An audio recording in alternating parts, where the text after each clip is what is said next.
All right, so check this out. I have this application here, right? And if I scroll down, you notice I don't see anything. And then if I click on Get Started, I'm actually an authenticated user with Cognito. You can see if I sign out here, I can come up here and say, yeah, we're focus out of our course, and then log into our application. Nothing too crazy going on. So what's cool is that when I select on Generate AI Recipe, we have AppSync talking directly to AWS Bedrock. And there you go. So we get a super fast response, spicy chicken tacos with a full on detailed description here of how to make them. And I can click on submit. Now, when I head back over to my front end application, you can see I get this full recipe. Now we could add other things like images and such, but in this video, this is what I'm going to be showing you how to make. So definitely stay tuned.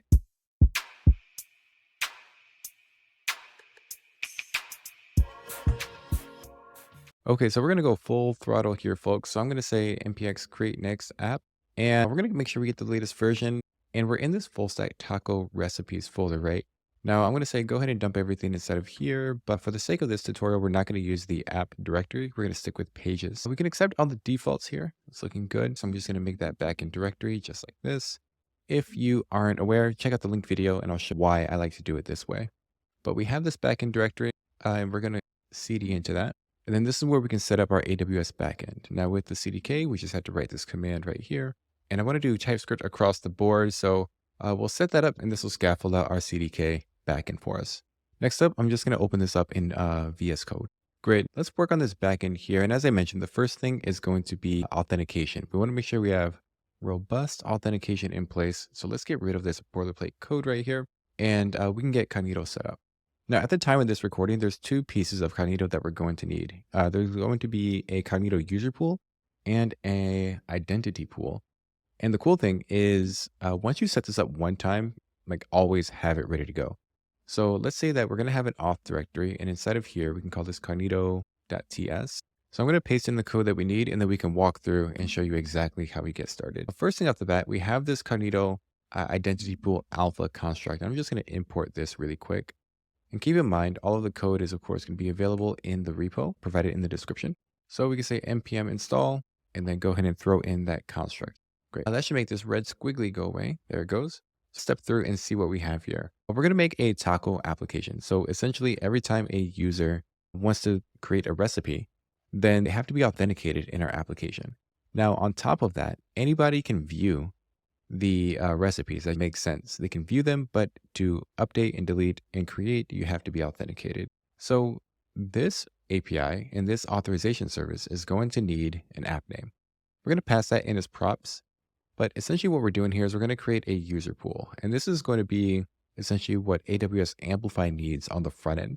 And this is going to be really helpful when we start to hook this up to our front end application. But a couple of key pieces here, we have to give it a name. We're letting people sign themselves up. If they want to, they can do account recovery. So you can have that sort of password recovery emailed to you. And what I love is that we're literally just passing in props to this, right? But when they sign up, they're going to get a verification email. Okay, let's make sure this is your actual email address. That will automatically verify them. And then the attributes that we are going to require is going to be a username and password, of course. But then in addition to that, an email, and a user can change their email. Pretty cool. Now, Cognito can be used with any service, right? So to associate this with a actual front-end application, you set up what's called a client. Nothing too crazy there. That's just basically saying, hey, this is going to be for some kind of front-end application.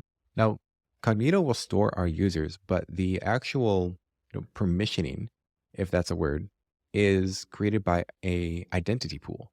Now, an identity pool is nothing more than something that takes in the user pool that we're associating our users in the user pool client. So it's like, okay, cool. These users for this front-end application are going to be authorized. Now, what's interesting is that you get two types of permissions with a identity pool. You get an authenticated role, and I can probably figure this out real quick just to show you, is that we get an identity dot, and then we have a authenticated role, and then you also get an unauthenticated role. So now we can say, if you're logged in, these are the things that you can access. And if you're not logged in, then these are the things that you can access. Pretty easy. Now, just to get these services tied together, I'm going to go back over to our backend stack and we can throw this in here. So making sure that we get the import. Feel free to call these whatever you want. But again, I have the repo for you in case you want to check this out. Taco Recipes app probably makes sense here. And with that, we actually just knocked out authentication and authorization from a backend perspective. But of course, we have to talk about the API. And to do that, I'm going to create a appsync.ts file, and I might as well create that right alongside here in this lib directory. So we'll say this is going to be auth, and I'm going to say appsync.ts. Cool. And just like before, I'll paste in everything that we need, and then we'll walk through it. Okay, so first thing that we need to observe is that we have this L3 construct that we're taking advantage of. Now, this isn't an alpha construct, it's an L3 one, which means it provides a lot of functionality for us right out of the box. Now, this construct in particular, if you haven't checked out that video, feel free to see my initial thoughts of it. It's super cool because it brings all of the benefits of the Amplify CLI and creating a GraphQL schema that way over to the CDK without losing the ability to drop down to an L2 or an L1 construct if we wanted to. Simple enough though, this API is going to take in a couple more prompts. Of course, the app name, it needs that user pool that we created because we're going to authorize this based off of a couple of things. And among those, we're going to designate what a user's signed in capabilities are, as well as their signed out capabilities.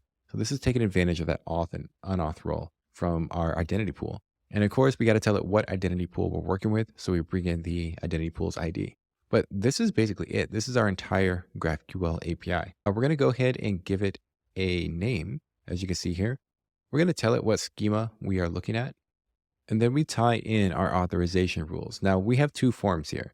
We have our Cognito user pool, which is going to give people the ability to sign into our application and call this API. But in addition, we also have our what's called an IAM config.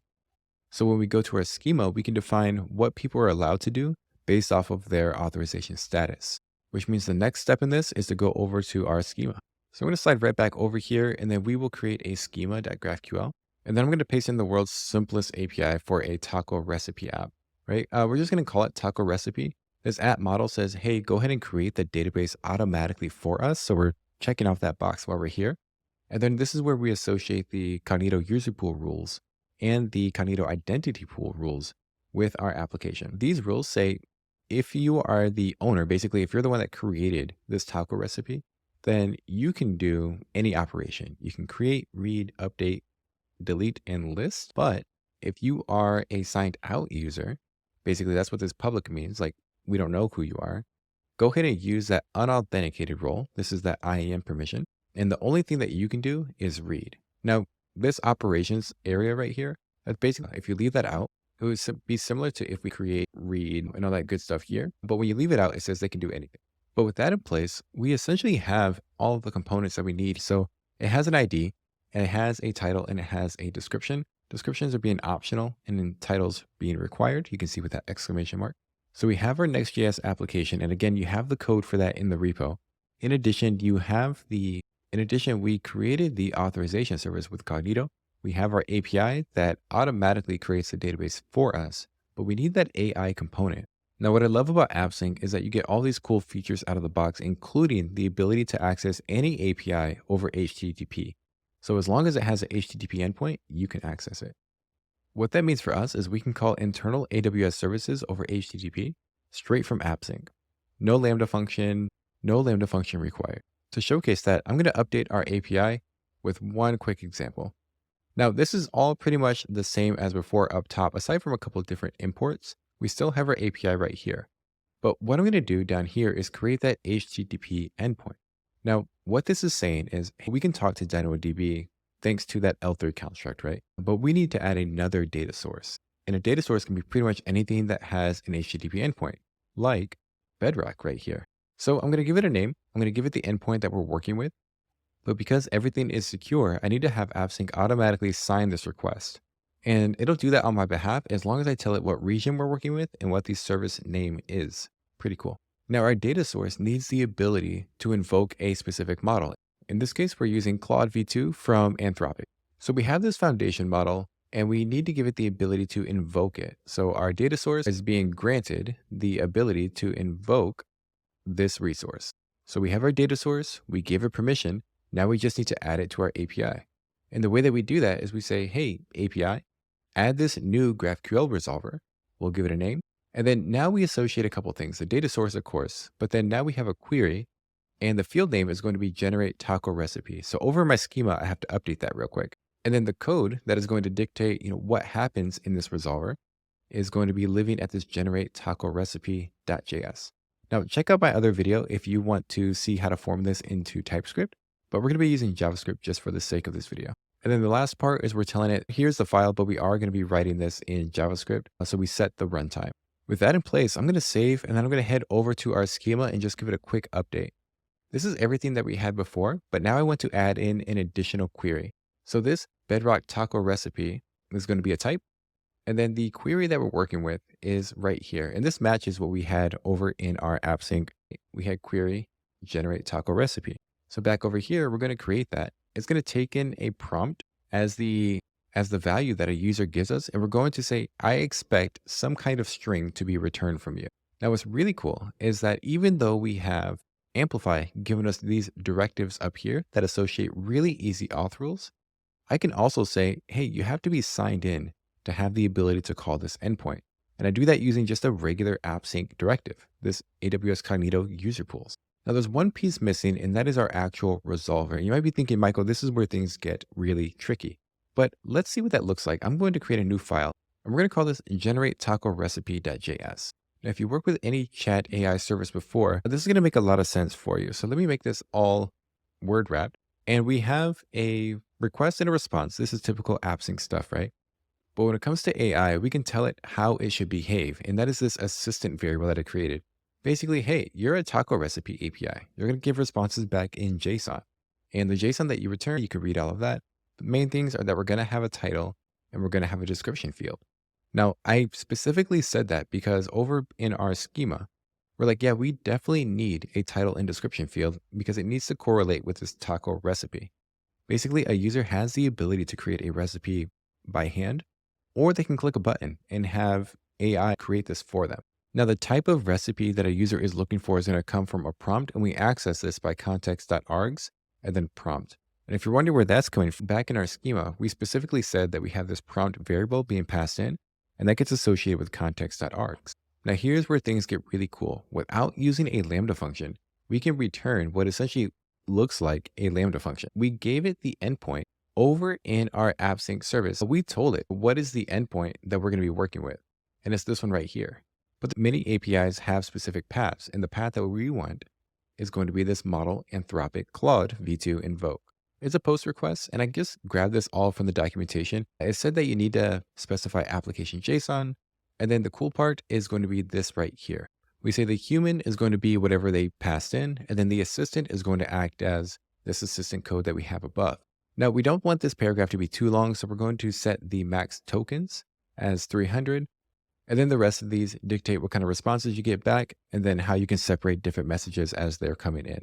From here, there are two ways to go about it. We can do what I'm doing here, which is simply taking the context.result.body and returning everything back to the front end. Or you can use server-side logic, since technically we're on the back end, and you can dive in and manipulate it however you want before you send that response. Now, real quick, I did notice that this generate taco recipes file is being ignored. I'm just going to hop into our git ignore and say, you can ignore, or you can rather add anything that is JavaScript inside of this file, and that should take care of that. Cool. And with that, we're in a pretty good spot to go ahead and add this over to our stack. So we have our auth service right here. And then if I come down here and get this set up for us, we can get some IntelliSense and get everything passed in. Notice that we have our auth service. And then I'm just pulling every piece off. And that's why I like this function invocation as opposed to doing things with classes. Now, in order to get this wired up to our front end, we do need some values here. So what I'm going to be doing is coming down here and say, you know what, when everything gets deployed, log out the user pool ID, client ID, and identity pool. And thanks to the L3 construct, a lot of these values that we need are going to be consoled out for us, so we can bring those into our front end as well. And with that in place, we can go ahead and deploy, and we should be good to go without any issues here. Now, if you're doing this in your own project, you can scroll up and see all the roles that are being created for us. A bunch of stuff under the hood is automatically managed, but I'm going to say, yeah, go ahead and deploy all of this to AWS. And I'm going to fast forward just to get to the part where everything is set up. All right, we went ahead and got that all set up and deployed. We can see the output values right here. So now we're ready to hook this up to our front end. And I know a lot of you are wondering just how you do this. First things first, we want to create a AWS exports file. Now, you can actually call this whatever you want, but AWS export seems to be the convention here. And I'm going to paste in what we're going to end up populating. So here's our config, and these are the values from our AWS service that we need to pass in. So I'm going to go ahead and fill all of these in based off of these output values right here. Okay, I got those filled in just to make some room here in case any of you want to double check what's happening here versus what got deployed. But with that, the one thing I did want to explain was this authentication type. I know that we have two, right? This is effectively saying what is the default. So if you have an API call and you don't specify the auth mode, it's automatically going to assume that it has to be protected by Cognito. Now with our backend all set up, we're actually ready to completely move over to our front end. Now I'm going to pull that repo down and fast forward, but there is one thing I want to point out. Amplify will automatically generate all of the queries, subscriptions, mutations for us, including TypeScript types based off of our API schema. All we have to do is grab our API ID. You can see I have mine right here for us. And what I'm going to do is come into here and clear this out, get into my front end. So I'm going to go up one level. And now I can run this command right here where I'm basically saying, hey, go ahead and automatically add all of the code required for my front end based off of my backend and tell it what is the API that I'm working with essentially. Where is it located? And then what is the API ID? Now, one hot tip is that if you run this, it's only going to look for your default AWS profile. I use SSO, so I have multiple profiles. If you're in a similar boat, head up to the top right here and then paste in the AWS profile that you're working with. In this case, it's my Focus Outer Sandbox that you saw me use earlier. And with that in place, I'm actually going to bring up this sidebar one more time and run this command over here so you can see what is in fact happening. So we have this going off and it should prompt me for some questions. There we go. We're building out a JavaScript app in React, but specifically, I want all the code generation to be happening in TypeScript. And from here, create all of the queries, mutations, and subscriptions for me. And what's cool is that, yeah, I have that amplified version of doing things, but then I also have my own custom query. Maximum statement depth 2, feel free to adjust that in future applications that you have. And then stick all of my types in this api.ts file. And of course, I do want you to create everything for me. It's going to download our schema, bring in all those types. And now if I look inside of here, I have my mutations, queries, and subscriptions, as well as the TypeScript types that I'm going to need in my application. So what's great is that at this point, now I can just bring in the front-end files and call my API services directly.